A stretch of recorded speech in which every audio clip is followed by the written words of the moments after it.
What makes you confident this is the year that this club and these young players can step over that next hump? Well, last year when we got beat by Philly, even though it seemed there were a lot of similarities to the year before in '08, they sort of looked around starry-eyed like, wow, look how far we came.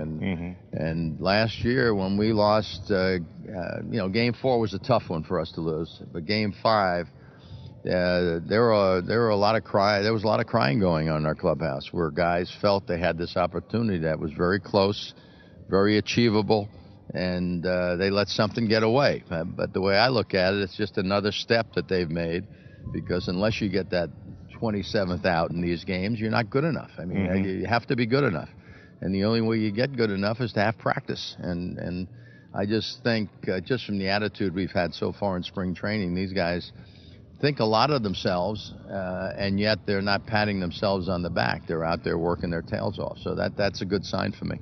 You know, the key word every spring, you know this better than anybody, is health. And, we just heard about Joe Nathan this morning. I talked to his agent that, Joe's probably going to be out for the year.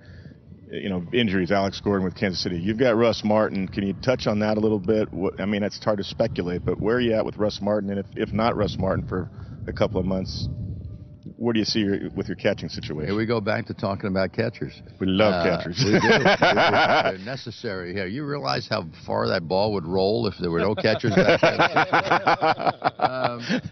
Yeah, it's tough. You lose a catcher. I lost Posada a few years ago when I was managing there, and it's a tough hole to fill. But again, when a manager who used to be a catcher is thinking about a catcher, he's thinking about defense. That's right. So the way I'm thinking about it is to make sure, if you're going to try to make up for the loss of Russell Martin, we're fortunate to still have Brad Osmus, who his experience, he's 40 years old. I don't know how much, really that we can play him. Yeah. But he's certainly probably going to play more than the once a week or so he was playing. We have a kid named A.J. Ellis, who he knows his stuff.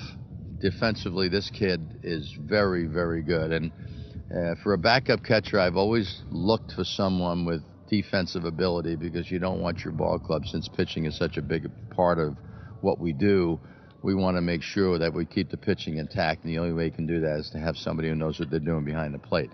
Russell's case, he's going to be missing 4 to 6 weeks. I'm thinking of 6 weeks only because it's probably safer to think that way, and we're thinking of starting the season without him. And we're just going to really concentrate on our pitching staff and how much the catchers can help the pitchers, and we'll see where we go from there.